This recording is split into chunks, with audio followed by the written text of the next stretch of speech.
Hello and welcome to episode number 72 of Future Chat from Unwind Media. Every week on this show, we take an hour or so to discuss all the week's most interesting science and tech news. And today is no exception. We have a bunch of Google news. We have some news from Tesla and Mars. We're going to follow up on a bunch of stuff that we've talked about in the past. This episode is brought to you by audible.com. To help out the show and get a free audiobook of your choice, as well as a free 30-day trial, please do visit audibletrial.com/unwind. They have more than 180,000 audiobooks and spoken word audio products to choose from. I'm joined today by Mike, my formidable co-host, with his mic now fully in view. How you doing, Mike? And how's your mic? I'm doing good. Yeah? My mic has been working very well. I'm quite excited to be using it with my nice hi-fi quality. You've been doing testing and everything and sounding good? Hold on a sec. Having some technical difficulties here. You're hearing playback, but I don't think that's me.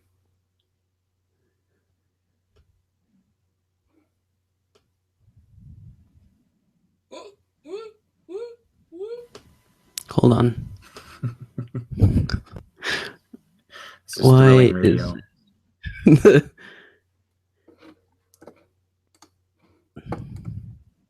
before while you figure that out, can I continue or at least start the follow-up? Yes. Okay. The one thing I wanted to follow up on is we talked a little bit, and I guess you'd call it an argument. We discussed alternative fuels, and I just wanted to point out that if you listen to the episode and were enraged, you are not alone. The people who were my co-hosts were also enraged by my seemingly calling diesel an alternative fuel. I'm aware that it's not considered an alternative fuel, and although we were looking it up, and apparently biodiesel is, if it's from a biological source as opposed to from the ground, they do call it an alternative fuel. But the main, obviously what I meant was it's an alternative. It is an alternative to gasoline, not that it's technically an alternative fuel like a green fuel or that kind of thing. And I've lost Mike, and Mike is back. I think we're okay now. Yeah, it's solved. Yeah. Perfect. Yep. So yeah, just explaining that obviously diesel is not an alternative fuel, but it is an alternative to gasoline, just not an alternative fuel. Yeah, I think the confusion is more, you started talking about that we talk about alternative fuels, and then you said diesel is an alternative fuel, but the alternative in both cases is kind of an alternative to gasoline. I didn't say alternative fuel the second time.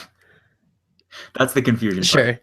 Yeah. Right. It was more just we were on the train of thought of alternative fuels, and yeah, that's where the confusion was. Chosen segue more than anything else. Exactly. Yeah. In terms of actual follow-up, I don't really think we have any major stuff, but we do have quite a bit of discussion on things we've talked about in the past. So I think we'll just move straight into what I would consider the news of the week. Actually, I wouldn't consider it the news of the week, but it's the thing we're going to talk about first because it's the biggest terrestrial news we have. There's a big, fairly massive Google event, although I don't think the scale was necessarily the kind of thing you'd expect from something like I/O. But the things they announced were definitely pretty big in scale. Yeah. The presentation itself was actually fairly underwhelming. It was. I was watching it, and they made no effort to make a spectacle of it. No. And even the guy that was presenting the new phones, he spent pretty much 90% of the time staring down at his teleprompter reading versus actually presenting, which I found very distracting. But maybe, I guess people weren't there for a show. They were there to hear about new technology. Well, the other thing I noticed, and this is just because it's a stark contrast to Apple events, which I'm used to seeing. Yeah. Or something like Google I/O where it's this long thing that's presented, and it's actually more like trying to give you information as opposed to just rattling off specs, was that there was absolutely no applause for anything. Like, it was just journalists there. They were all just taking notes, taking pictures. There was nothing. Yeah. There was no spectacle whatsoever, no applause, no cheering, nothing. There was no intro music that I could No, remember. There's no. It was essentially a dictated press release with the with devices demos. there. Yeah, I I would even saying demos is a there stretch were a because I couple of didn't. demos.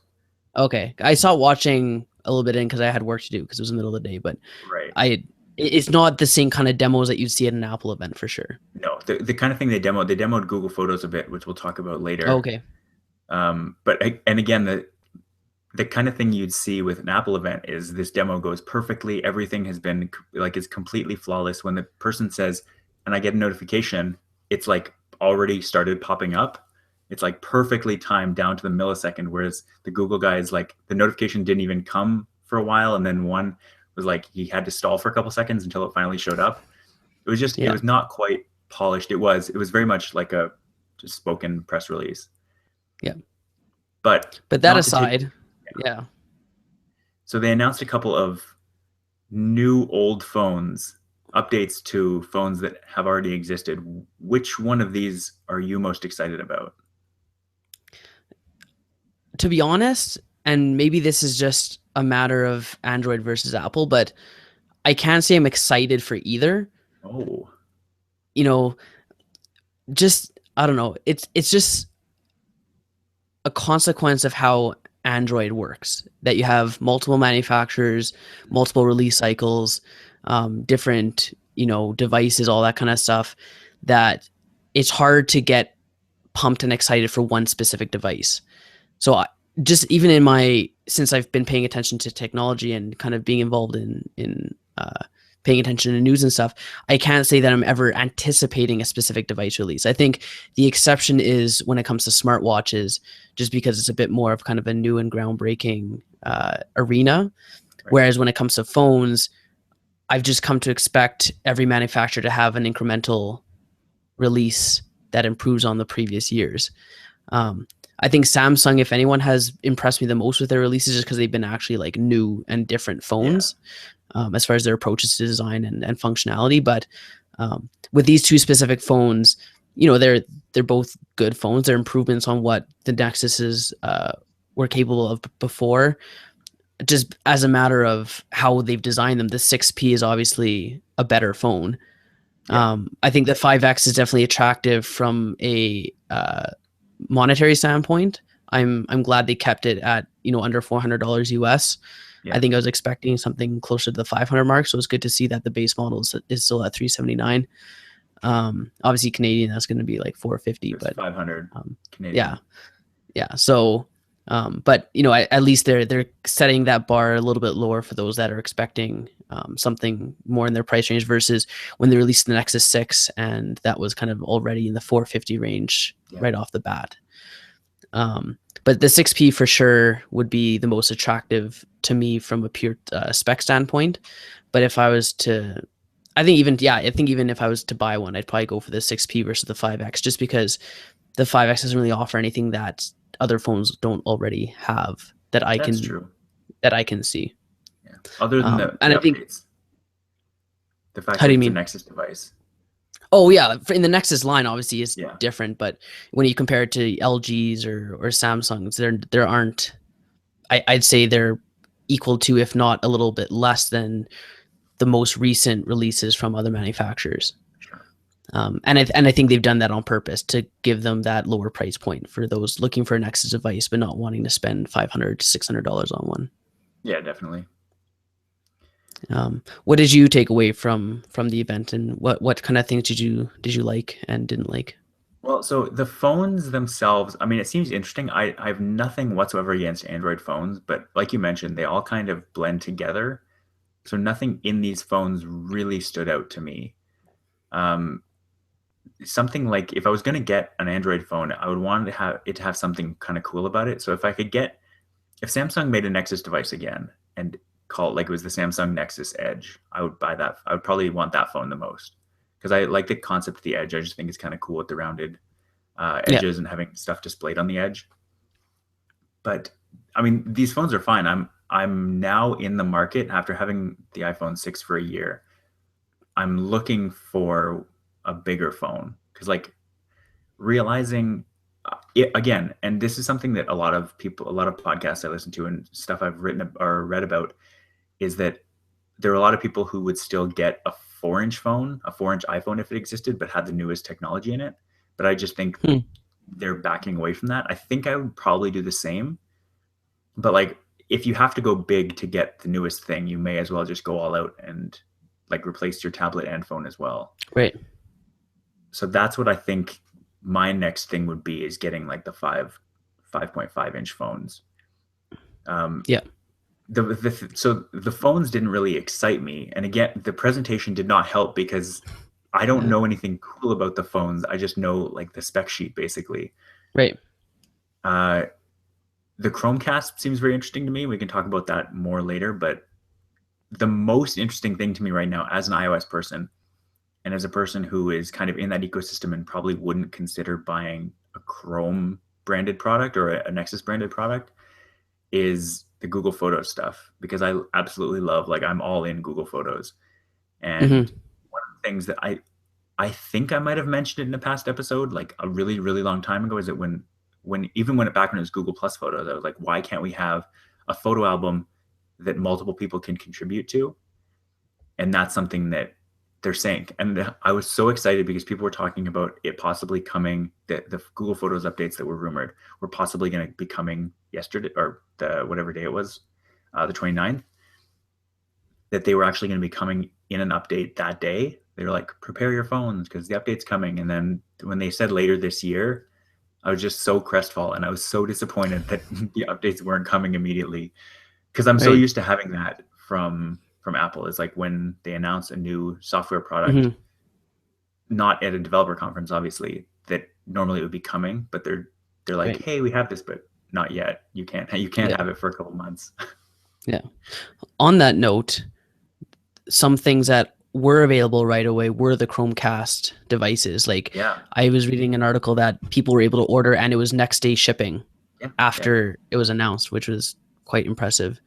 And from what I've seen, people saying that the Nexus pre-orders were even pretty smooth sailing and they were in stock. They didn't run out of it right away like they did the last time. right.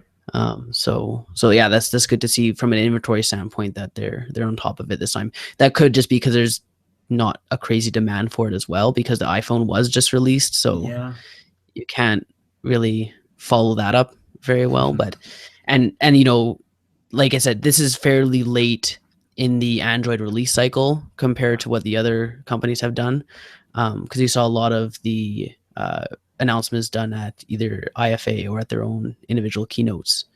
yeah, So yeah, it's interesting to contrast, I guess. So like I think that was a big thing is that the Apple event was so recent that now the Nexus one was just recently as well, and people were kind of comparing the two, and it's like, oh, this isn't the same. But I guess you shouldn't really expect that because previously Google never made a point to hold keynotes yeah, for their releases like this. So I don't know, maybe this is just growing pains and trying to feel out the yeah, best way maybe. to approach it. Um, even when like Sundar Pichai introduced the keynote, he wasn't he wasn't impressive in a presentation sense.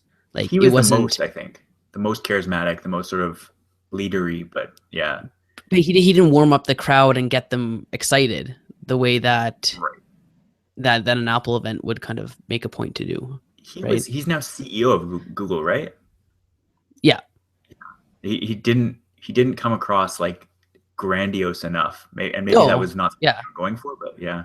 right, I yeah, actually heard from they didn't fly in anybody to, I guess the event was probably in California somewhere, probably near Mountain View, but or it might have been even been on their campus. I'm not actually sure.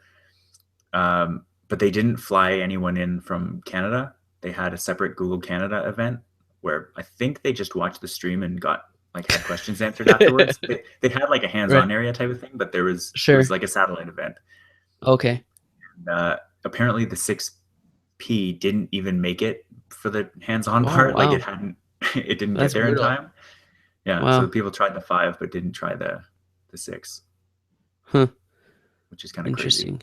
With like Yeah. that would never happen to Apple. They would make absolutely No. sure. Yeah. Yeah, for sure. Yeah. Do you Um, want to talk about the Chromecast a little I bit? do. I really do because it's a beautiful product, and people keep reminding me. I think you are probably the loudest voice saying like, "By the way, the Chromecast still exists, and it's like $40." Yeah. Um, I should probably just buy one, Yeah. and I should probably just buy one of these new ones. Yeah. Like they've literally hit the sweet spot for pricing of this. Yeah, It's just enough that it makes them a good amount of money, but it's low enough that it's a no-brainer to buy. And exactly. I don't know what it is about that price, but it's like, why wouldn't you get one? Yeah. Like Why wouldn't you twenty get dollars makes five? it $20 makes it sound cheap. $50 makes it sound expensive. Yeah. But that $35 price point is like, why wouldn't you buy one? Yeah. Um, I'm excited for the improvements they've made on this one. I have the first gen, and it's it does what it needs to. Yeah. It doesn't mirror your device the way an Apple TV does. There's plugins that you can mirror your browser, your Chrome browser, Yeah. like a tab, and that's sketchy. You can't really do a ton with it because it's Yeah. very laggy. It has the functionality of mirroring your phone, which works, or mirroring your tablet, I guess, which works, but I don't know what you're going to do with that when you can just stream like straight through the app, like a YouTube or Netflix Yeah. thing. Um, but the Wi-Fi connectivity is definitely an issue with the first gen Chromecast. Right. So this one is supposed to have better Wi-Fi connectivity. I think they showed a graph at one point showing that it now is better than the leading competitor. Yeah. Like Which it they didn't showed, name the competitors, but yeah. yeah, like it showed the second gen and then the first gen and then a competitor. And yeah, I don't know who the competitor is. I don't know if it's the Amazon one Like it could be or Roku, it could be anything. yeah, it could be whatever. Yeah. So it showed the first gen as being worse, the Yeah. competitor being slightly better, and then the second gen being better than the competitor. So they're at least acknowledging that the first gen had its issues, Yeah. which I was glad to see, I guess. Well, they were saying they went as far as to say on the graphic, but we can talk about maybe possibly misleading graphics from the presentation. Right. Uh, but so they were saying that you can, even on a weak Wi-Fi connection where you wouldn't be able to really stream video on other devices, this you'd still be able to stream HD, which that seems unlikely, but I'm willing to sort of suspend disbelief and actually see how it works in practice Hmm. before giving up on it. Okay. One of the things I was talking to people about this yesterday, and they asked because my friend Brian, friend of the show and Unwind Media personality, uh, about the new Chromecast because he just got one of the original Chromecasts, Okay. and I was struggling to explain what was like why should he buy the new one, because I don't think he After just necessarily buying the should. first one? After just Right, like recently buying the yeah, first one, I mean? exactly. Yeah. What's How recent? Recent enough to return it? no, I think like a month. Oh, okay.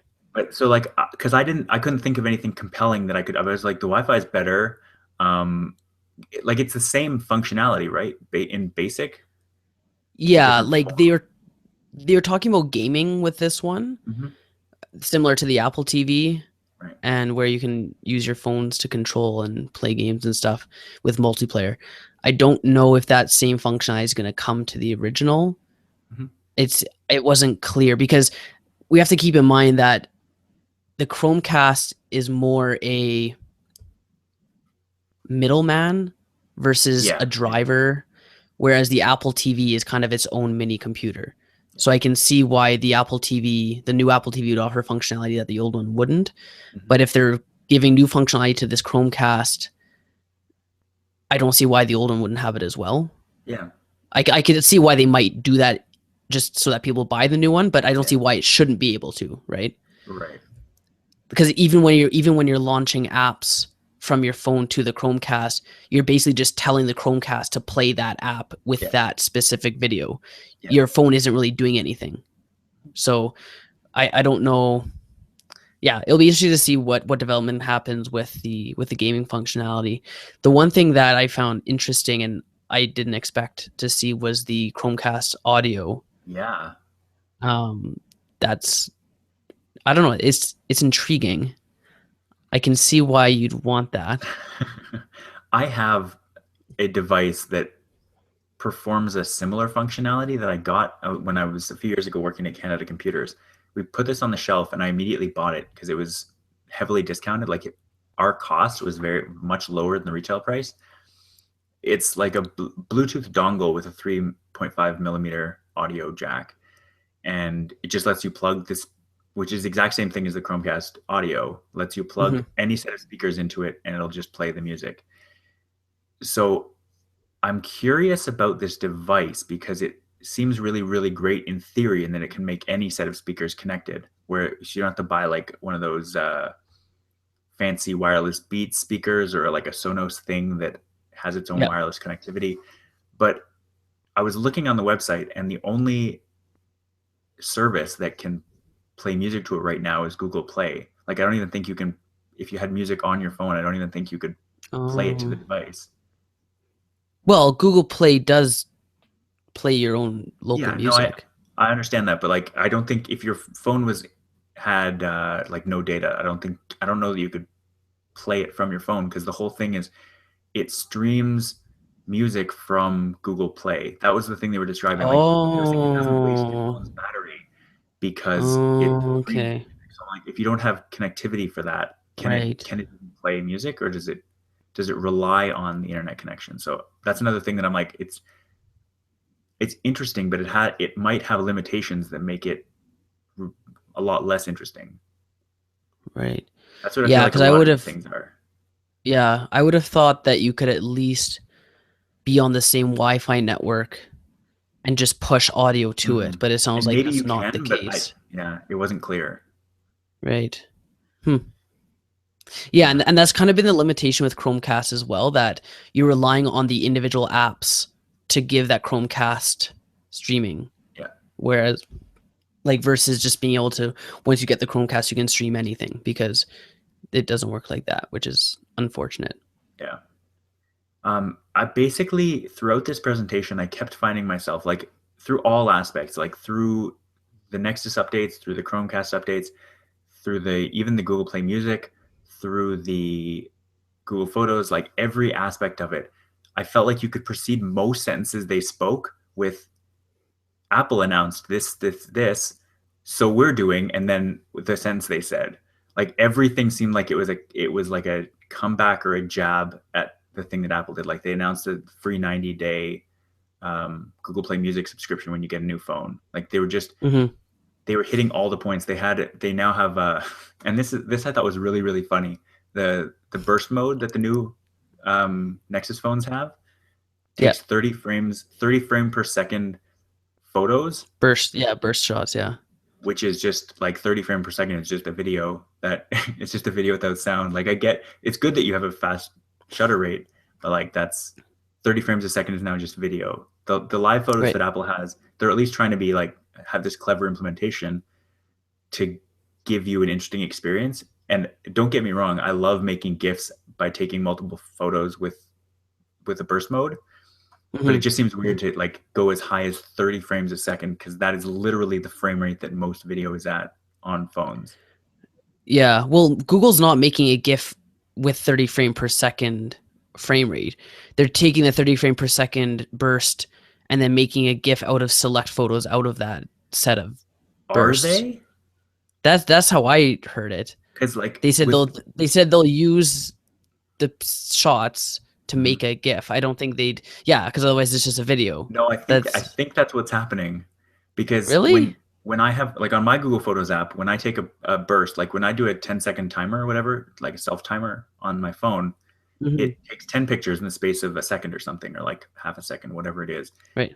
and it just gets turned into a GIF. Those 10 photos get turned into a Oh, GIF. okay. Like, it just takes the photos that you took and combines them if they look. Hmm. So I Right. think it's just going to give you a video without sound when you take a bunch of pictures, Right. except it'll be wrapped in a GIF format instead of MP4, Right. which is weird. Right. Yeah. So I guess you brought up the Play Music Yeah. update, and I think the only update that I saw, or the announcement that I saw, was I don't know the exact name for it, but it's essentially a family plan where you could add 6 accounts unlimited devices for $15 a month. Yeah. Again, all US prices. Which I think is good to have that 6 accounts and unlimited devices. I think I never liked the services, not that I've ever used them, but I didn't like the idea of signing up for a service but being limited on how many devices you Yeah. could I listen I on, get it because for it's some like, things like Netflix, but like Netflix, for instance, when you can have two simultaneous streams for whatever their $8.99 base price is, and then you can upgrade it to 4 streams, I think, if you pay a few more dollars a month. yeah, I get that, but yeah, having a family plan is definitely a good plan. yeah, yeah, for sure. And I think that was supposed to, I think that's now equal to the Apple Music rate from what I Yes. read. I think Is I 6 think Apple accounts for Music is 15 bucks. 5 people. Oh, okay. Maybe six, maybe But six. But I yeah, think I it's read somewhere that it was the exact same as Apple Music. okay. Um, Fair so that's enough. good to see. I did the free trial of Play Music and accidentally paid for a month. And I don't know. I like the idea of it. I'm not a huge music person. Like, I listen to it in the car on the radio. Right. Um, so it's just not for me. But for those that would make use of that service, it's good to see them offering that for sure. My Apple Music subscription ends in about 3 hours, and I have to say I am probably keeping it, like 98% sure I'm keeping it. Or I guess my plan is to let it end, let the free trial end, and then the first time I want to be like, I'm like, man, I miss it, then I'll just go get it, because I know that's going to happen. I've listened to it pretty much every day for the 90 days, and I'm a person that didn't really listen to music because it was so much effort to go and get it, and I didn't want to steal it, and it became way too much work when I did want to go and listen to music. And so it's just like, it's super convenient. It's right on all my things. Like iTunes has it built in, and it's pretty robust. It saved Yeah, my butt in a lot of sort of atmosphere, like party atmosphere type of situations. So yeah, I'm all in with that. yeah. So you're gonna cancel it and then resubscribe the next month. Well, That's so your I've plan, already, I immediately, I don't like that they turned on auto renew without, like, behind the scenes for everyone. right? And so immediately I was like, I'm not sure about this. So I'm going to cancel the auto renew. So it's going to run out, Oh, okay. So it'll just run out anyway. Okay. and then I'm just going to sign up. Because, Once you start missing it. yeah. Although I don't Yeah. know, because iTunes Match is also a thing that exists along with iTunes in the Cloud, which is their $28 Canadian a year plan that would let you upload all your music to their cloud and play it in a very similar way. Like, once it's up there, it works very similarly to the way Apple Music does. And is Apple Music included in that subscription? No, because Okay. like $28 a year versus $120 a year, like the Right. licensing wouldn't work out at all. But I feel like if I stop with the iTunes Match, if Apple Music goes away or changes in some way, I want to still have it, and I feel like it's going to disappear as a product. Like, you'd have to stay grandfathered in if you wanted to keep it. Hmm. So I've already paid for it through April, so I might just keep both until then and see how things shake out. Right. But yeah, it's a weird thing. So I have like whatever 70,000 songs in my iTunes library, and like those are mine, and I have a copy of them on my hard drive and everything. But then I also Yeah. have Apple Music, which is, so like, for instance, today I go and look for an album, or for instance, I ask Siri to play an album that I know that I have in my library, like in my actual iTunes library, not Apple Music based. So I asked her to play it, and she played it, but I don't know where she played it from. I don't know if it was Right. my copy or if it was Apple Music's copy. And Right. it's weird, but like, it doesn't really matter behind the scenes, and that's kind of the nice thing about it. But still, it's confusing. Right. Yeah. Anything else you had on the Google stuff? We still have one more thing from Google that we want to talk about, so I guess we can probably just do that now. Yeah. Let's do that. Sure. You're talking about I am your talking thing. about Yeah. Okay. the most, what would I call this? The most anticipated Google app to make it to iOS ever since probably like the Gmail app or the official Google Maps app Right. or the official YouTube app for all that matter. There are a ton of big apps, but I think this is the most anticipated one. Google Keep has an iPhone and iPad app now, and I couldn't be more excited. I really love. No, honestly though, I really I didn't love even Google. realize you guys didn't have it. I I know was shocked when I heard that it's now available. I'm like, how did you guys not have this already? there were a couple of really cheap. I don't want to call them knockoffs, but like they accessed it via WebView, and it was really like it just wasn't good. It was Right. okay. If you needed to use it, you could, but it wasn't great. Like kind of like the Blogger app is now for iOS. That is in serious need of a revamp. Even the Um, Blogger app for Android sucks. yeah, Actually, there's a lot of things I wish that I haven't used it in a while, so it might have got better. But it's possible, but I doubt it. yeah, So Google Keep. The thing that I love about Google Keep is that it will keep anything. You can like it's got voice dictation built in. It's got a camera built in. Like you can just take pictures and save them. And the thing that when I kind of forgot about Google Keep because it didn't have this app, they added a bunch of stuff like shared reminder lists that are done really well. Like Apple's web services, which is what I use for my reminder list now, is not very good. But Google's cloud services are amazing. Like I can trust a Google service, and obviously certain drive related issues we've had in the last week or so notwithstanding, like I can trust Google's sync services. They work. Sometimes they'll like glitch, there'll be a bug or something, but for Apple services, you're kind of like sometimes you just kind of hit the button, hope it works. But with Google, if there's something wrong, there's probably like an outage or a bug of some kind that they're working on. yeah. So I'm It's weird really that we like, haven't heard of any actual official drive issues because all of us and Maria as well have encountered this drive syncing issue, yeah, a and I couple don't of know. different syncing issues. It sounds like Yeah, files just not showing up, even though they were there. yeah. So weird. And there's files that show up on a tablet or a phone, but not on the browser, Yeah. which is really weird. But yeah, for the most part, they're pretty dependable. And it doesn't help for me at work that my work network doesn't it doesn't allow all functionality of some things. So and I can't tell. It's hard for me to tell sometimes if Drive is broken, like if the website's broken in some way, or if it's just the network. So like for instance, Right. if I go into my Google Drive and I click new to make a new document, it just doesn't show Google Docs, Google Sheets, or Google Drawings or whatever. It doesn't show those options. It just says connect more apps. Like those cells are just blocked by by the network. It's Oh, just that's weird. so I can never Huh. tell if it's an issue like that or if it's just something weird with Drive. Hmm. It's a little frustrating. Right. But yeah, Google Keep, go get it if you don't have it, and if you start using it as I did, you'll probably never Yeah. stop using all other note taking apps. Yeah.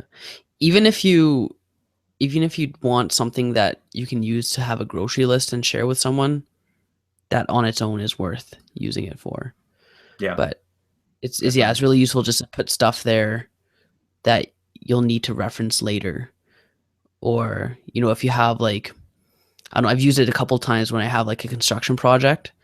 Mhm. Like just for the backyard, I'll take some pictures of the areas, I'll do measurements, I'll put the measurements in that note and go to the hardware store and just refer to that note. And yeah, like you said, you can have pictures in it, you can have notes attached to the pictures. Yeah, you can share the notes, you can send the notes to docs and make a text document out of it, or a Word document out of it, sorry. Yeah, they have, check off like checklist type stuff. It's pretty handy. Like I know there's other note taking apps like Evernote Mhm. and other ones. There's a couple of them. There There's there like are others.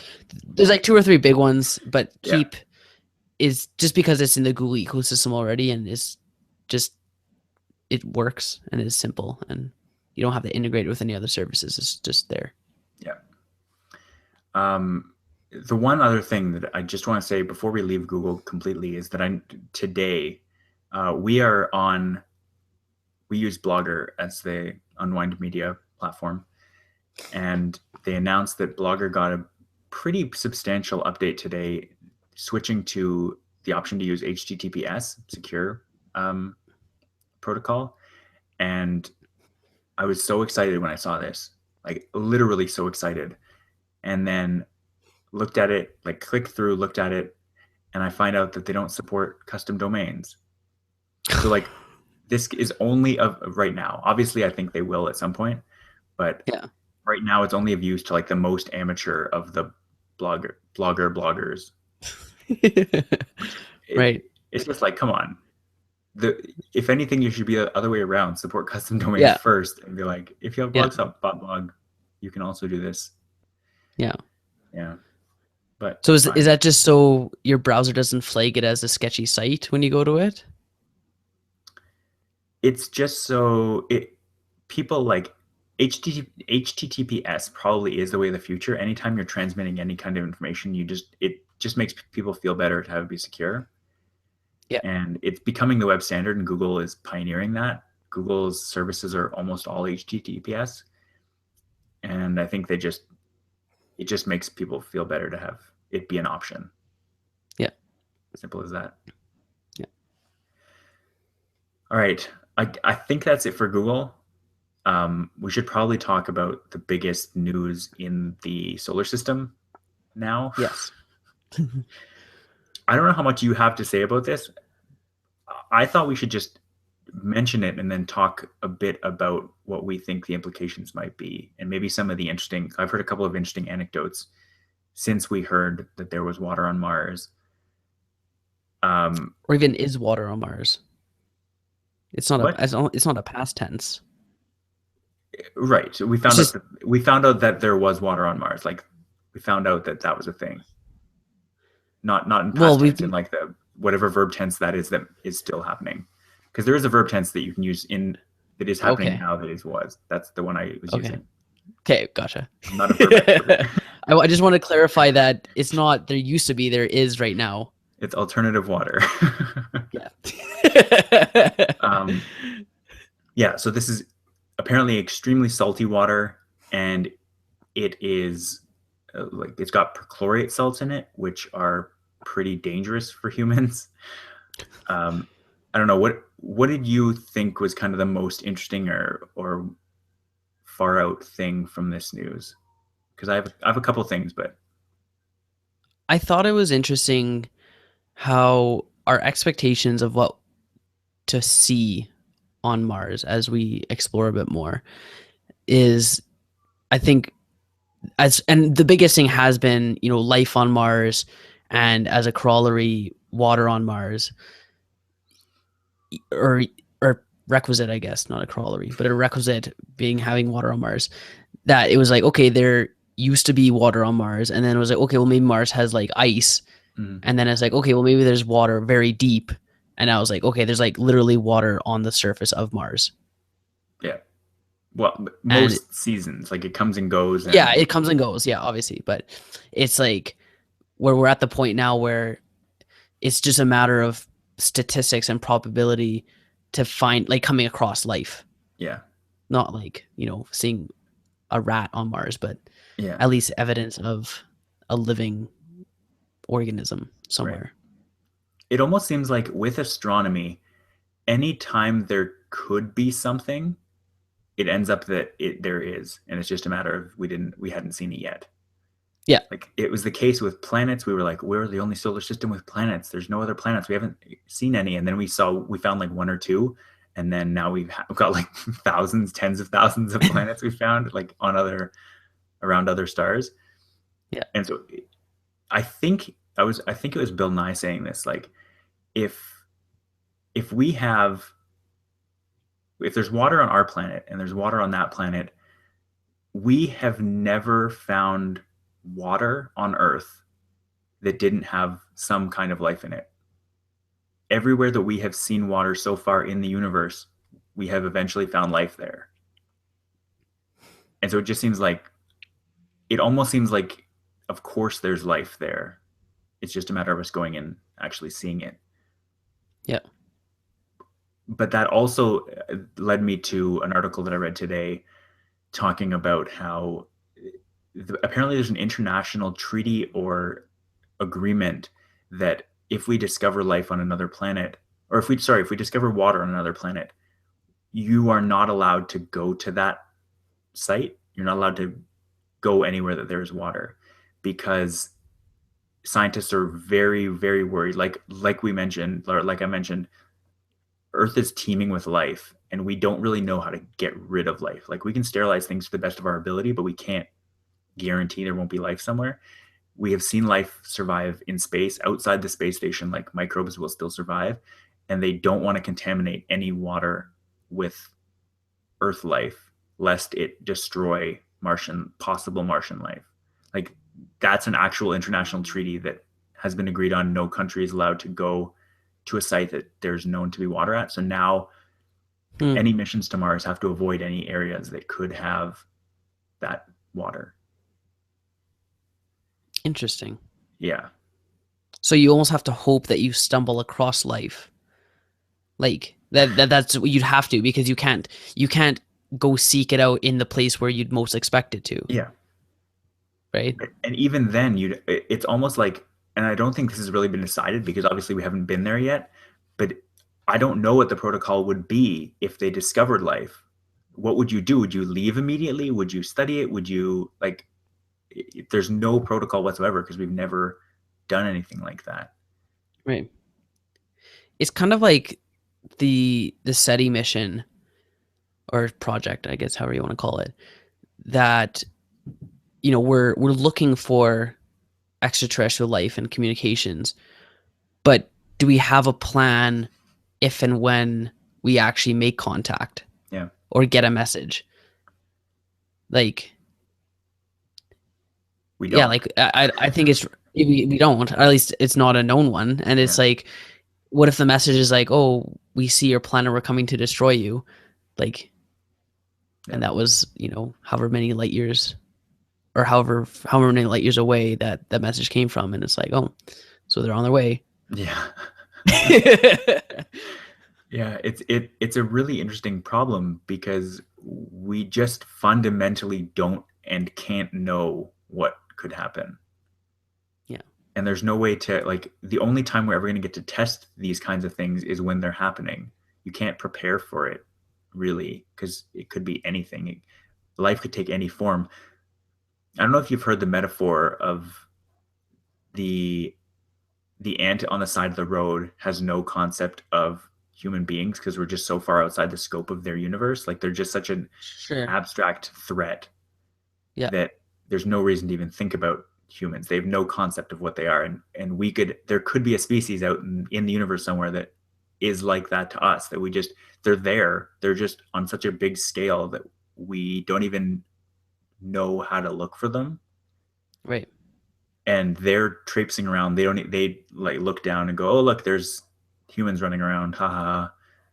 Yeah. And they're studying us at a microscopic scale. Like, it's just so bizarre to think about the Right. possibilities that there's no way to prepare for every possible eventuality. That it's just like, well, why even Right. start? Well, even Dr. Seuss uh, pondered that with his Horton Hears a Who book, Yeah. and how the whole city or world or whatever it was that was on the dandelion or something. I, Right. I haven't read the book in a while or seen the In movie or whatever, but Yeah. it's the same idea that there's this entire universe almost that's at a scale that you can't even see, Right. whereas we could be that universe. Yeah. Well, in the whole the Grinch, the animated movie, or not the animated, the live action movie with Jim Carrey, all took place on a snowflake. The original movie might have done the Right. same thing. Yeah. Just the whole concept Yeah. of everything, like, scale is something we can't even really begin to comprehend. And we don't know the laws of the whole universe. We just know the laws we can actually see. And Yeah. the fact that they don't make sense is even a little disconcerting, because it's like there's something that we don't know yet, but we don't even know what it is. Yeah. Yeah. But so there is water on Mars. It's very, very salty. it comes and goes. There could be water, like they don't know where it's coming from. There could be water or ice deposits underground.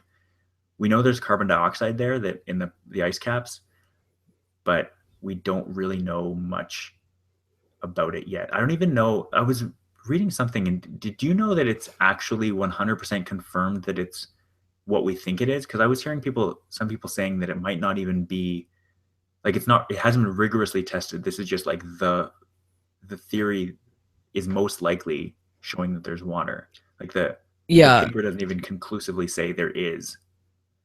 yeah. The paper or abstract that I read mentioned that they did atmospheric tests over Mhm. certain areas and they detected higher concentrations of perchlorates, and that coincided with the visual indicators of those streaks Right.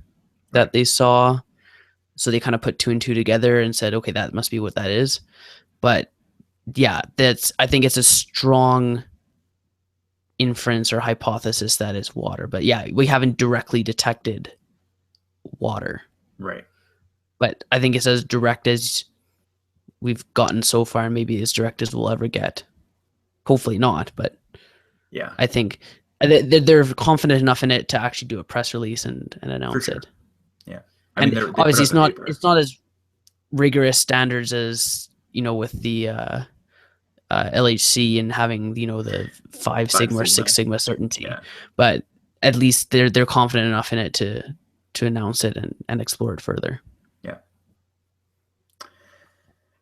Okay.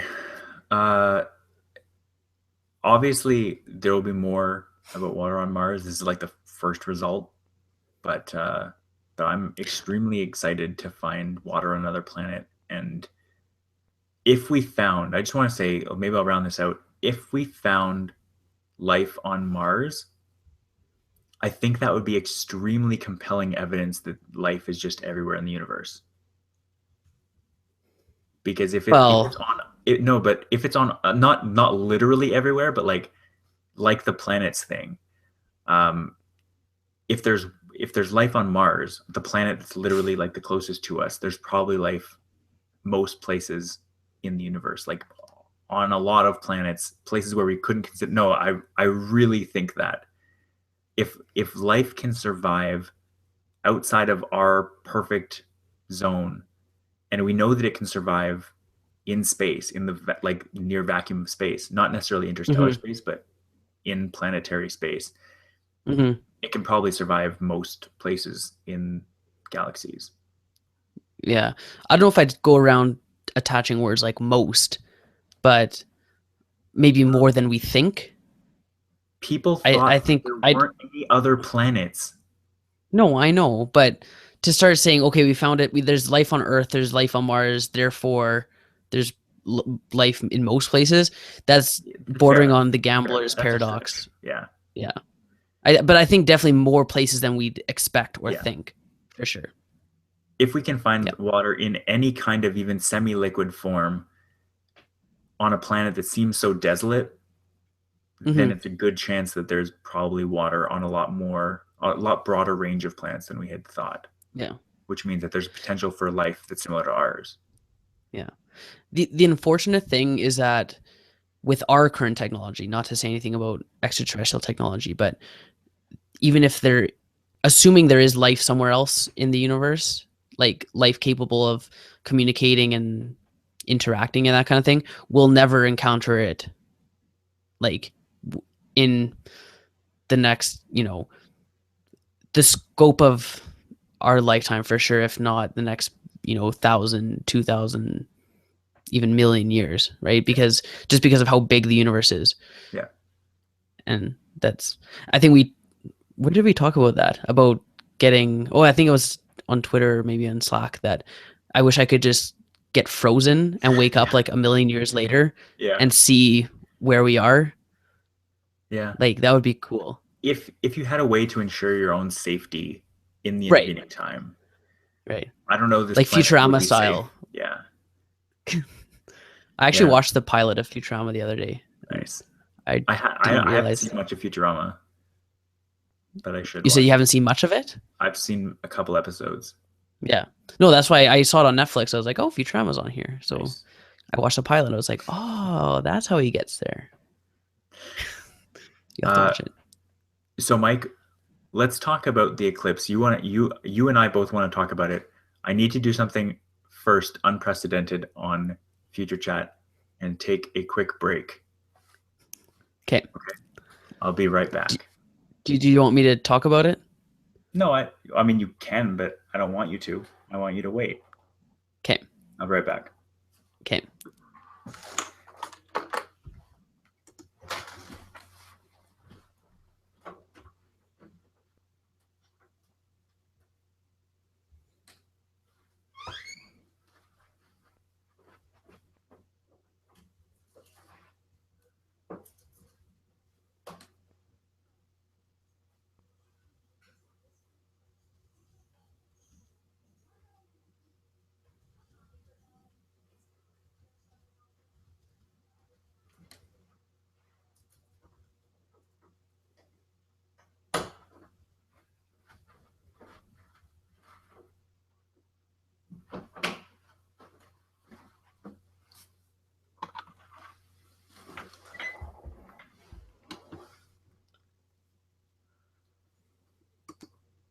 Okay, I'm back.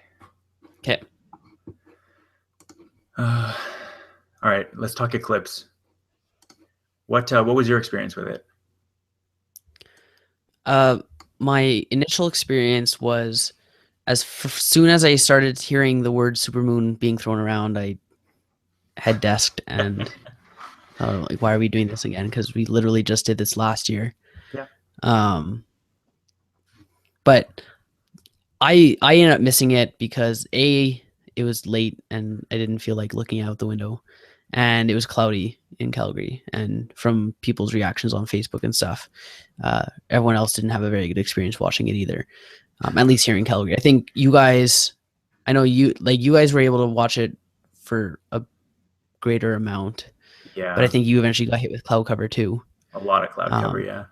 yeah, which I think is most people's experience when it comes to trying to hit eclipses, is that you Mhm. usually get foiled by clouds at one point or another.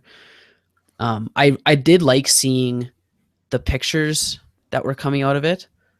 Yeah. I didn't like seeing the bad pictures because it's like, why are you even doing that picture? Yeah. Other than to say I'm out here watching it, which I guess is fine.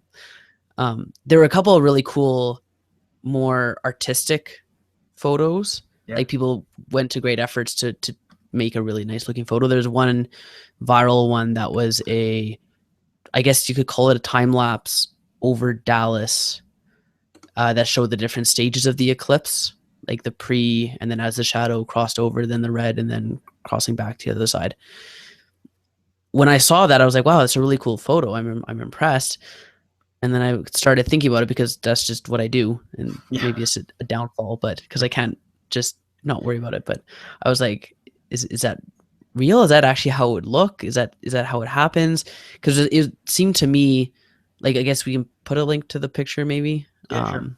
in the notes so people can kind of hear what we're talking about. But it starts fairly low on the horizon and rises up quite dramatically through the stages of the eclipse, and it looked too dramatic. Like I didn't think that the moon would move that much over the time span of the eclipse.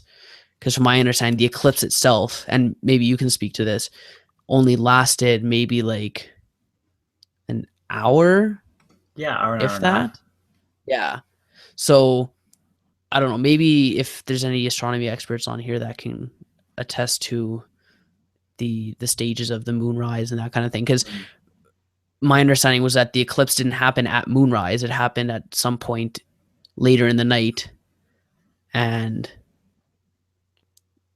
was it was like an hour and a half. So, and I looked at the guy's picture on Instagram, and a couple of people were like, oh, was this real time, is this like post processing, how you arrange the moon stages, whatever. And the guy never responded. Right. And then I looked up on Google for other images, time lapse, moonrise, time lapse eclipse, and the time lapse moonrises were all more of like a linear trajectory, like straight up like this Okay. versus like an arc. Hmm.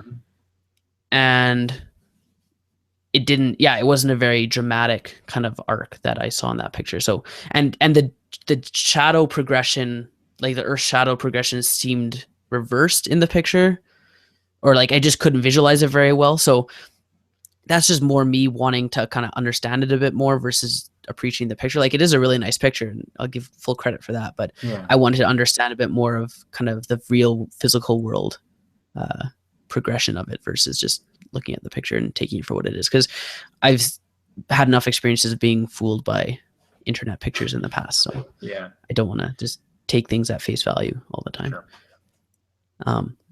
So that was my experience with it. It was more of a sideline look at Twitter, look at Facebook, and see people enjoying the eclipse. Which, if for me, anything that gets people interested in science and paying attention to it is good, even if it is semi gimmicky, like calling something a super blood moon. But I guess it got people talking and got people looking outside, so that's good.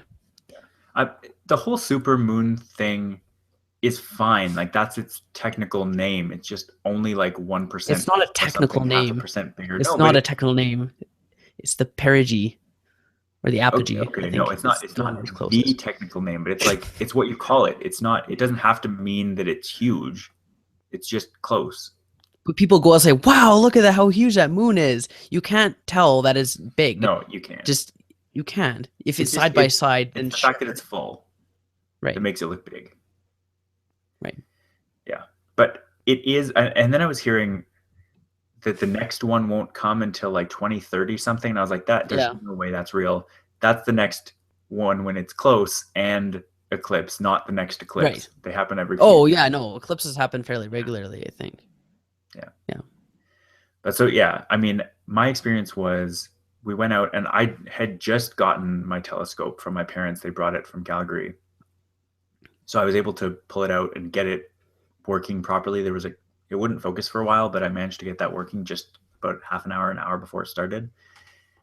It was really fun. Like I got to take probably the closest to the picture you were describing, like how everyone's taking pictures of the moon even though it's Yeah. terrible. I No, probably got yours the is a really good worst. picture. It was like the worst it could be that's still worth doing, because it's not just like a tiny thing on a black sky. It was like actually most of the viewfinder because I put the camera up to the telescope. I'd say yours is more than the worst it could be. I'd say it was the bare minimum. Yeah, I'd say it was the Yeah, bare that's minimum for posting it as like a quality picture, but I exactly. wouldn't call it the worst. No, the worst that you should still post. Sure. We'll go with that. Okay. Because if it was any smaller or any blurrier, I would have just been Right. like, there are so many better pictures than this. But Yeah. I was like, I was pretty happy with it. Yeah. The way it I was turned out. impressed at how sharp it came out. It was good. Yeah. Yeah. I'm gonna have to. I was telling Julia we have to do more than just this eclipse. We have to like go and see Yeah. Jupiter and Mars and actually go looking for Yeah. stuff. Go try to find Yeah. water on Well, Mars. we actually have an observatory here in Prudis. It's like 20 minutes from where we live. And we've been saying for a long time, oh, we should go out to one of their open houses where they're doing like kind of star tour type things, and like you can actually use like their really big telescope, not use it, but I think they'll demonstrate and stuff. Mm-hmm. And yeah, I think we'll have to get around to doing that one of these days. So the thing that I really liked, I think, the most about this eclipse is that we're at the point in social media now where you like Facebook and Twitter both got into the game, and like Facebook had the little status thing on, at least on my phone. I didn't actually check on a desktop, but the little thing that it's like, rather than just saying what's on your mind, it said like, oh yeah, mine had that lunar too. eclipse. Yeah. Click on it and you can post about what you're doing with the lunar eclipse. And, Yeah. and that I like that. Yeah.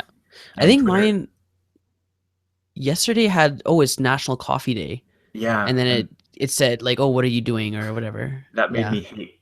I was like, oh, supermoon, yay, lunar eclipse. And then it was immediately National Coffee Day. And I was like, this is the worst idea. Why did they do this? It's just because I like it. It's just because I like astronomy. But even Twitter got in on it and had supermoon, a little The emoji emoji? after Yeah. hashtag supermoon. or Yeah. hashtag blood moon. I don't. Super blood moon. It was red. I think I Yeah. just hashtag supermoon and it still did it. But it's one of those Okay. temporary emojis where it like, Oh, is that how it came up? yeah, Oh, okay. I thought people were entering it in. no, Oh, okay. Yeah, I think it was funny. Like I follow a couple, I guess you'd call them comedians on Twitter, and their thing, because like these guys, they'll usually play on what people are talking about at the time and just make yeah, jokes about it. hmm So they'll do. There were people that took pictures of like lampposts and like, oh, super moon, and obviously like a joke because it's a picture of a lamppost, but yeah, or yeah, like just kind of stuff like that. And I don't know, I have fun reading those kind of things combined with the actual serious ones. And yeah, it's like I said, as long as people are enjoying it and getting people to talk about science and that kind of thing, that's good. yeah. All right. As do I. I like the science talk. Like I really appreciated how many people like I wrote about the last time I was on Facebook. I wrote about the last time I was at like what I was doing during the eclipse. I was driving around southern Alberta with my dad, Oh yeah, right. trying to Yeah, find a break in clouds, and we eventually did find a break in clouds. And the number of people that were like the number of people that liked it and were like, "That's cool," like good story, good pictures. I was yeah, really encouraged because I tend to, I guess I underestimate how many people actually even tangentially care about science. I know a lot of people don't yeah, have like a hardcore interest, but people were actually appreciated. I guess the combination of science that's also sort of pop culture along with the nostalgia angle is kind of yeah, like the perfect overlap. right. But I liked it regardless. Yeah, All right. We should. I don't know how much you want to say about this. You were posting pictures of the Tesla, so I have to assume you're kind of excited about just Tesla in general as well, as much as I am. yeah. Um, I think it was even today. I think it was actually today that I was It reading was about today. Yeah, the Model X that they've now released. I guess for if you're incredibly purchase. Yeah, rich, you can reserve one today. yeah. Um, so it's an SUV version of the Tesla S, the Model S. And I was again like with the water on Mars thing. I was reading so many different things about this and learning various things that I had never heard before. So apparently, the Model X was originally supposed to be uh, an SUV version of the Model S, but otherwise pretty much identical. And because Elon Musk is such a perfectionist, he just spent like 2 or 3 extra years making it absolutely perfect.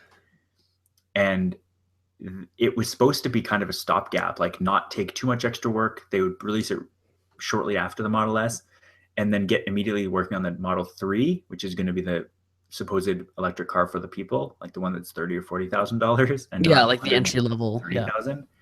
right. But this ended up taking a couple extra years, and they made it incredible. They made it like the Model S of SUVs. Like they're talking about the safety is very similar to the Model S, which is really, really well solidly built. It's got the same, like there's obviously no engine in the front, and so there's just an extra trunk space, and kind of like it's also doubles as a crumple zone in collisions. The batteries are all under this floor, so you have a really, really low center of gravity, just like Oh, the Model S, and so rollovers, which that Simpsons episode made famous for SUVs, uh, are going to be like it's so much safer in terms of possibly rolling over even at highway speeds, just because it's so low to the ground, all the weight. But it's like the Tesla vehicles are so expertly engineered that it no matter what you do, I think you're just going to get a really great car. You didn't actually see anything about this today, but I showed you the like minute and a half teaser video that Wired put together. What are your first impressions of the car? I was paying attention to when the Model S was getting reviewed, and Mhm. we talked about that before, how it broke the scale and they had to recalibrate. So this one, like you said, this looks like it's a similar type vehicle that's going to kind of set a new standard. I when I first saw, because I saw the picture on my Twitter's feed this morning of the first guy that bought it. I think they did a little thing of, oh, this is the first owner of the Model X. Mhm. I saw it and I was like, oh yeah, I forgot about that one because they announced it a while ago Yep. and they only just started giving it out. and I saw someone call it an SUV, and I was like, that's not an SUV, but apparently it is an SUV. And like you said, it has 7 seats, but I wouldn't consider it, if someone's in the market for an SUV, I wouldn't say that's their car because there's absolutely no storage space at all. Well, no, there's Like the storage space. There's trunk in well, the front in a and the back. that's not a trunk, not like an No, but SUV is when you can fold down the seats and actually like store like a couch in the back. I'm Like sure you could fold down those seats. Now that I say that, maybe you can't. no, it's not. It Maybe the doesn't look back like that ones. kind of vehicle. That and that's why I think it's That's more fair. like a robust, stretchy car that has extra It's space taller. for Like it's got the people. size. Yeah, oh, sure, it's a bit taller. Mhm. Like, but and anyway, it looks like an impressive car from a performance standpoint. And disclaimer, I'm not a car guy in the least, but Yeah. from what I've read and people's reactions, it looks like a pretty impressive vehicle. Mhm. Um, and yeah, I'm more interested to see what response you're going to see from other manufacturers. And I know, was it, I want to say a European manufacturer that they committed to going over to either hybrid or electric in the next. I want to say that was Audi, That sounds the one, right. the one we talked about. Yeah, yeah, yeah. I Yeah. think that was probably Audi. Yeah, in the next 10 to 15 years to be fully either hybrid or fully electric. Right. So that's kind of where people are going now. And yeah, I think at this point it is a luxury item. It's a status thing to have a Tesla. Like, and yeah, you mentioned I sent you guys pictures. Like a little, they have a vehicle set up in one of the atriums of the mall, Chinook Mall Mhm. here, because they're going to put a dealership right around there. I Oh, think, nice. if not right in the mall. So That's Nick cool. and I are going to go test drive a Tesla once they're made available, and Yeah. maybe we'll live stream it or something. Yeah. Do it. Um, yeah, so I know that's kind of where I'm at, is I'm glad to see this kind of thing happening. Yeah, Elon Musk is pushing the envelope, and like you said, he's a perfectionist, and if he does something, he does it very well. So Yeah. I wouldn't expect any less. So there's some really cool things about this car that have, as far as I know, haven't been done outside of like concept cars. Like they're not in, if they're in cars, they're in like the very highest of luxury cars. And Yeah. these right now they're only selling the top of the line model, but they're eventually going to become a little bit cheaper, like in less than 100,000 easily.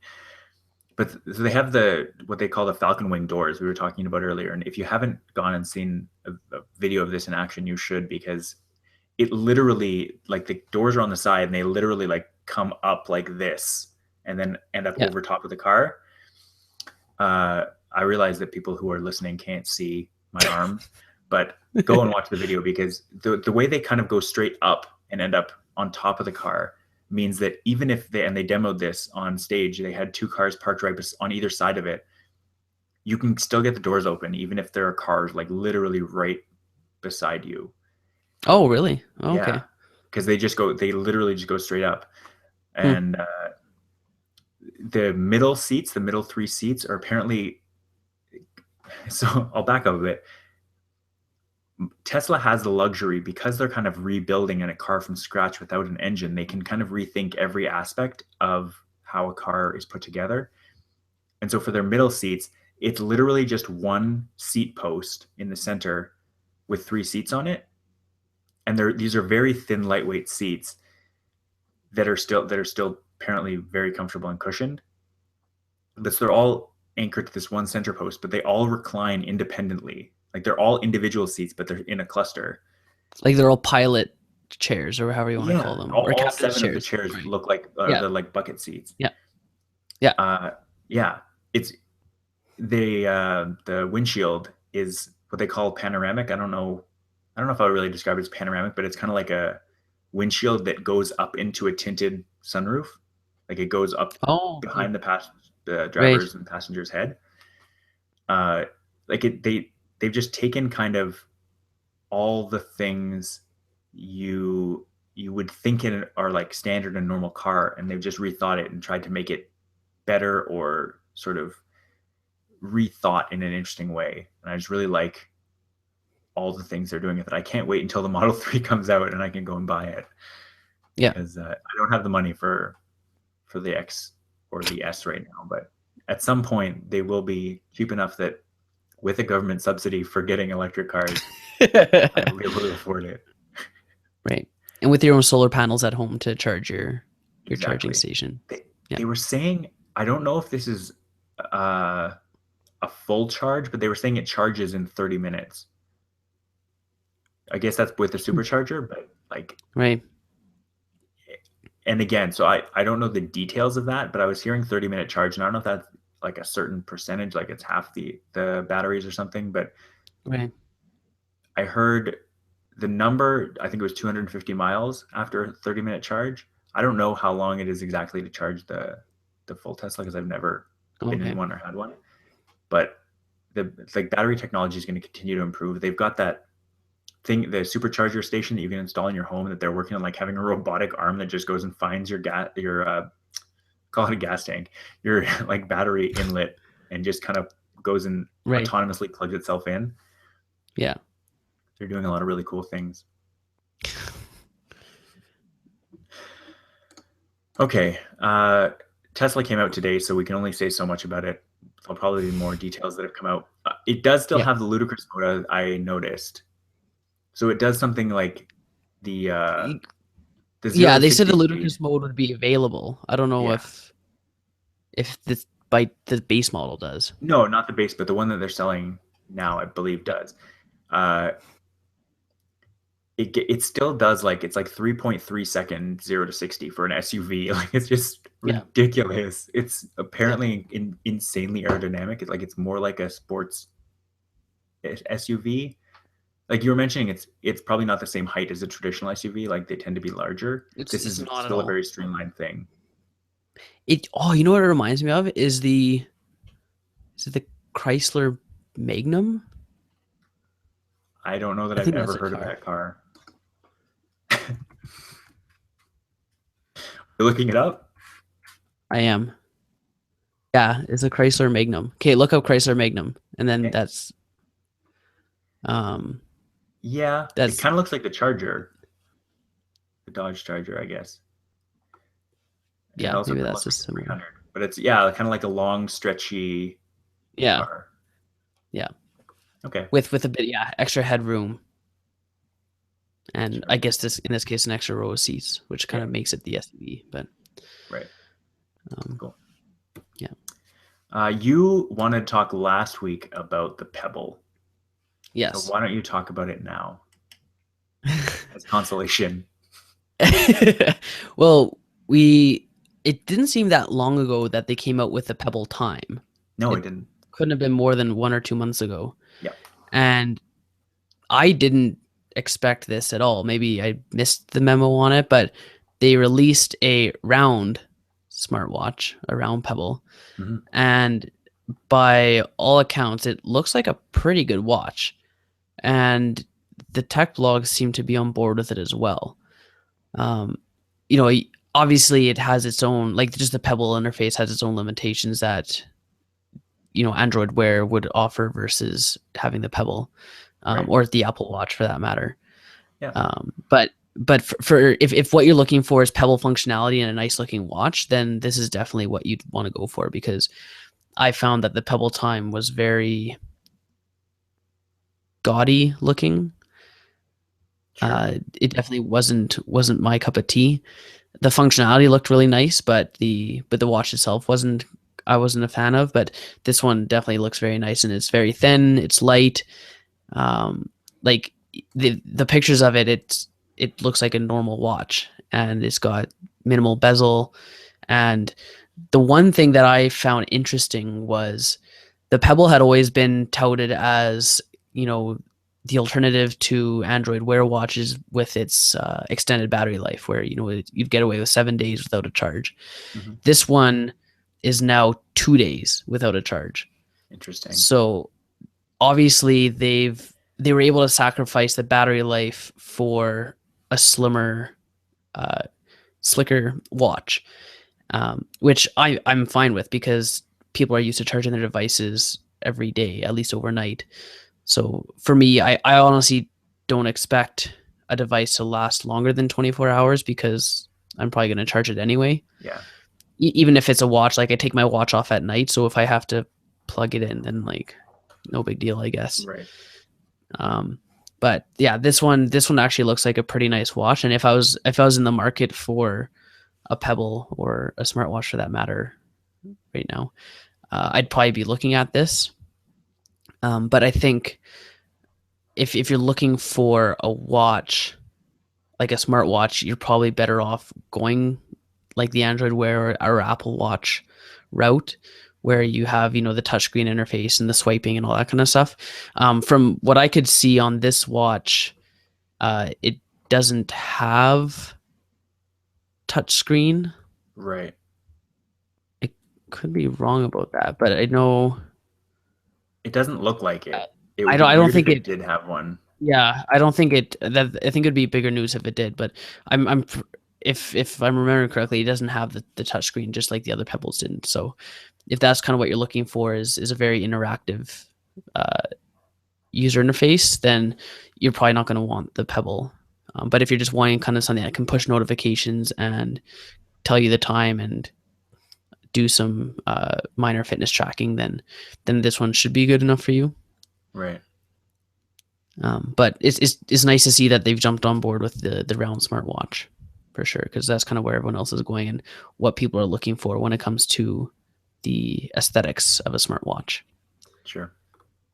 Yeah, I think this will appeal to people who are kind of upset that Apple Watches aren't customizable, like they don't have customizable faces, whereas Pebble, you can get any face you want. You just have to download one of the. I guess you could run into the problem where you don't have any faces that appeal to you from any developers, but Mm-hmm. at least you have more options than just the 6 or 7 that Apple gives you. Yeah. Android, I mean, faces the same kind of thing where anyone can do it, but Yeah.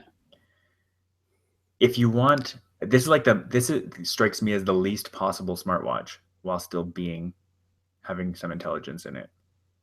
Yeah. Like I know a lot of fitness trackers try to sell themselves as smartwatches. Like Fitbit kind of does it. Um, what else?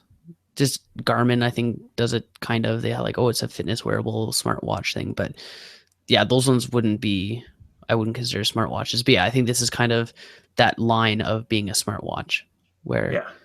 it does everything except for the touchscreen kind of aspect. Yeah. The whole I don't know if you've seen this. There was a story that circulated. I think it's actually. Oh no, it wasn't. I'm thinking it's CGP Grey, but it's not. Maybe it is CGP Grey. Now I can't remember. I'm getting myself confused. But people who are using the Apple Watch, they weren't charging it overnight. They were wearing it and then charging it while they get ready for the day, so they could wear it to sleep, not have to worry. Right. And it was still making it through. Hmm. I feel like this is the kind of thing you can do because like anything you have to charge, you have to work that into the schedule. So it doesn't matter Yeah. if it's 2 days or 7 days, you have to charge it. So Yeah. it may as well be less. And like they shaved a bunch of Oh, weight off. exactly. Yeah. Yeah. It's 28 grams. No, that's the whole thing. Yeah, like I think if I had something that lasted 7 days battery life, once I saw that it was at 50%, I'd probably charge it anyway. Yeah. Like even for my phone, I don't like it going below 60%. Right. It's just because I know that for an extended period of time, that's not going to last. Like I have a battery pack now, and that's saved me on so many occasions that I can't imagine not having a battery pack anymore. Yeah. But the battery life, like if I'm sitting at my desk at work, I have a charger at work, so I'll just plug my phone in while I'm at my desk, and that works. And if it's same thing. If I have a smartwatch that needs charging, I'd probably just do the same thing. Yeah. Did we talk about how I turned off the battery percent indicator on my phone? No. I don't have it anymore, and I like it better not having a number there staring back at me. Oh, I don't have the percentage either. Mine's just the level that I really like it that way. Yeah. It's I think the number would less. the number would scare me. Sometimes the number only shows up on Android when you swipe down the notification shade. So Okay. sometimes I'll swipe it down and then the number pops out. I'm like, and then I have to like find a charger quickly. Yeah. But otherwise, I wouldn't notice it until it was probably like closer to 20% and is Yeah. visually like, oh, my battery's getting low. Probably the biggest everyday help for me from iOS 9 is the new low power mode that they have. It has saved me so many times where, like, if I know that I'm going to have a long day or I know that I'm going to be sort of in and out of service, I just immediately turn it on at the start of the day. And I Right. know that it'll give me 3 or 4 extra hours because it basically, it doesn't take away any functionality of the phone. It just means you have to, like, if you want to see Facebook, you have to open it and then wait for it to load, as opposed to it Yeah. pulling stuff in the background. Like, that's a sacrifice that if I think I'm going to need the battery, I'm willing to sacrifice that. Yeah. Yeah. Like when Android released that functionality with their Lollipop update, it was a nice thing to have. And that I did the same thing before my battery pack. If I knew that I'd be out for a bit, and I wasn't actively using my phone at the time, I just turned the low power mode. And like you said, it has all the functionality still. It just there aren't fluid animations that use up the video processing power. Right. And yeah, it doesn't run stuff in the background and keep things live. It will just have to load it on demand. Yeah. But yeah, like Samsung had that for a while, and I was surprised that Android didn't have a similar functionality until Lollipop. Yeah. The nice thing about the Apple implementation of this is that it doesn't reduce when you're actually using it, it doesn't reduce the performance at all. Like, Oh, it really doesn't. really? Like visually, you can't tell a difference? No, not at Oh, all. It will the screen will time out sooner, and the brightness might be a little bit lower. Like, it might not do auto brightness as aggressively, but you okay. don't notice any performance Hmm. visually at all. Oh, that's pretty good. Yeah. All right, we got one more here. You apparently really wanted to talk about Pokemon, and I'm interested to hear what's going on with Pokemon these days. I don't know if it's fair to say I'm really want to talk about it. I saw You this. think you did? I saw it and I was like, wow, I haven't heard about Pokemon in a long time. Maybe our And fans now want to all of hear. a sudden what's that? Maybe our fans want to hear about Pokemon. I'd imagine they do. That's why I want to Yeah. talk about it. All right. So Nintendo, one of the individuals from Nintendo, I don't think it's Nintendo directly releasing this. It's I guess, not a spin-off, but it's another company where there's various Nintendo people involved in it. But they've released a Android and iOS game similar to Ingress, and I don't think we've actually ever talked about Ingress before. We haven't, and I don't know what it is, No, but it seems like Minecraft. no, Yeah, it's it seems like it from someone who knows nothing about either. They seem I similar. don't know I know anything they're about not. Minecraft. I've never heard that comparison before though, so I don't think it's anything like Minecraft. Yeah. But it's a geolocation based multiplayer game, I guess you Okay. could say, slash social app. Mhm. And so Ingress is the concept is you're a part of a team or a squad, and within your city there's bases and you can claim various bases. Like say in Calgary it'd be the Calgary Tower. Mhm. So if you're a part of Team Blue, I don't know if that's the actual team, there's blue and red, but I don't know the actual names. But Yeah. say you're part of Team Blue, you can go and like add, if you spend time there and hold down whatever button, you can try to claim that base. And if enough Yeah. people and you do it enough times, you claim that base. And then if a red person comes, they can try to take it over and that kind of thing. And it's all based on GPS, obviously. And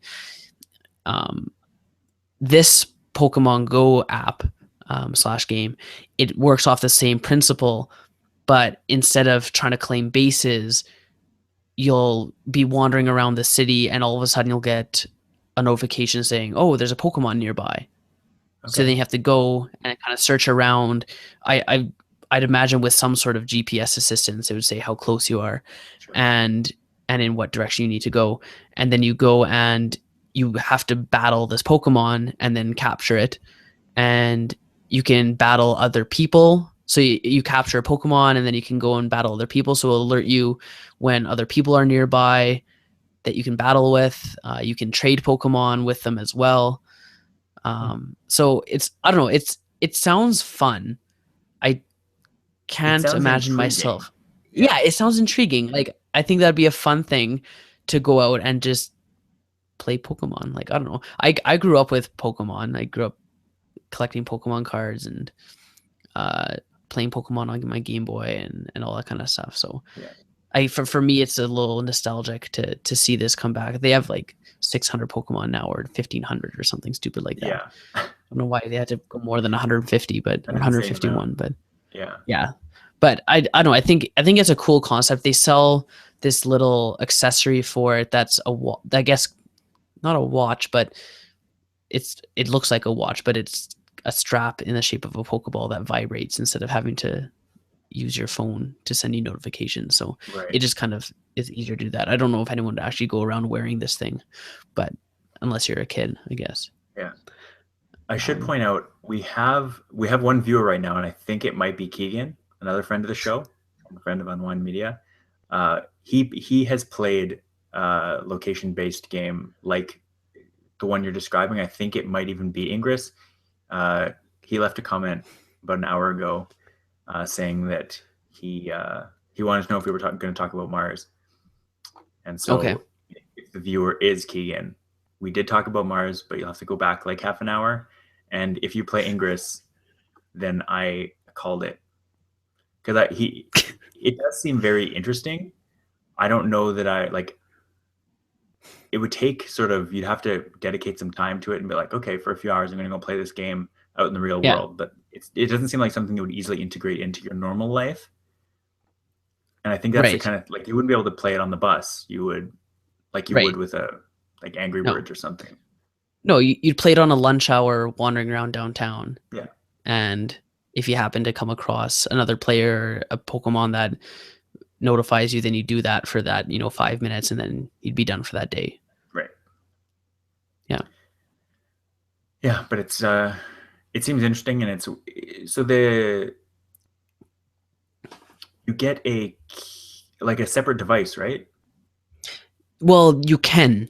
I think that the separate device is optional. It's not Oh, required okay. for it. Hmm.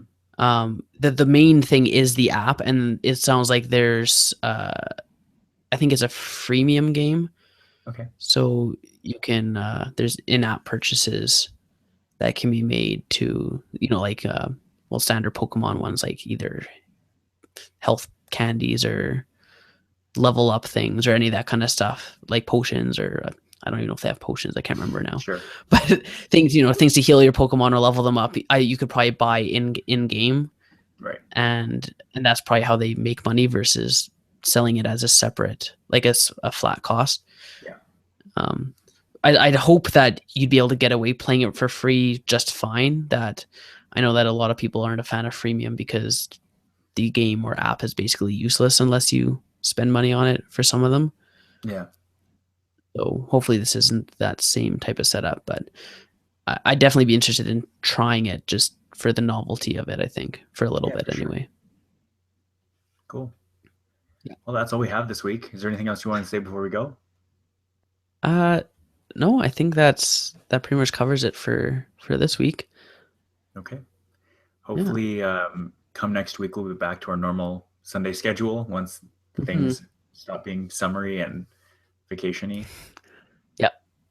All right. So for this week, thanks for listening to this episode of Future Chat. I'd like to thank audible.com one more time for helping to support the podcast. And you can help out the show yourself by visiting audibletrial.com/unwind right now.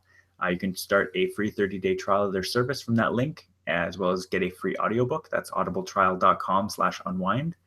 We will be back next week on Sunday, hopefully as usual, with more science and tech talk. And you can find past episodes of the show and more at unwindmedia.com/futurechat. See you next time. Ciao. Bye. Do you have anything you want to talk about in the after show? I have like 2 or 3 minutes. Or are you good? What else do we have for stories? I don't think we had too much else. Oh yeah. There was a couple things that I just wanted to like. Soylent is going so well, and Damien bought Soylent today. Oh, I was wondering who the second person was. Yeah. So, what was Damien's reason for buying it? Just to try it? He wants to try it. He wants to see if he can do it for breakfast. And Becca is going I think it's either very likely or confirmed now she's going up north, and to I think she's going to Iqaluit or near Iqaluit uh, to do nursing stuff. Like she's going up for a Oh, few wow. weeks or a month or something, possibly Crazy. even a couple months. And Wow. so that might be a kind of interesting way to get nutrition easily because everything's really expensive there, and having a Wait. powder food you can take would be really helpful. Yeah. Yeah, but another convert. I'm at my new. Yeah. I'm almost at my goal weight, I guess, after only a couple months. Nice. I think I'm pretty close to jumping on the Soylent bandwagon. That's good. Like I'm finding my breakfast is either non-existent or lacking in the mornings. Right. The bowl of Vector isn't cutting it anymore, and lunches I'm usually covered with like leftovers from dinner, and dinner is dinner. So I Right. think breakfast is kind of the main thing that I feel could definitely see some improvement. Mm-hmm. And I just, yeah, for me it's either a bowl of Vector, a bagel, or something stupid like that. So Right. it's not very nutritionally lasting. I'm usually hungry again by like 10 o'clock. So Hmm. yeah, it's not ideal. So even if I had kind of half a serving first thing and half a serving mid morning to make up kind of my breakfast intake, then that'd be pretty good, I think. Yeah. Definitely So, consider it because it, even if you don't end up using it that way, then it works really well. mhm. Uh, in that, like you buy 7 days worth, it's not super expensive. You get a bunch of meals. It just Yeah, makes sense. yeah. Well, Nick started experimenting with blending it with other fruit You and that did. kind of thing. So that's I think I'd probably do the same thing. I don't think Yeah. I'd want to just shoot it straight, but Yeah. yeah. It's Oh, pretty it's good good to hear straight. though. Yeah. Yeah. Are there any updates to the Soylent formula pending, or I don't Not know that if I'm they aware of. regularly Yeah, they don't keep you really guys announce. posted? They don't No. pre-announce that kind of stuff. Oh, okay. They don't really say what they're working on or anything. They'll just Well, they have release the it every so liquid one. often. That's their big Right. push right now. Right. Cool. Yeah. All right. Good talking to you as usual. Yeah, of course. All right, See we'll you talk next again week. soon. Bye. Okay. Bye.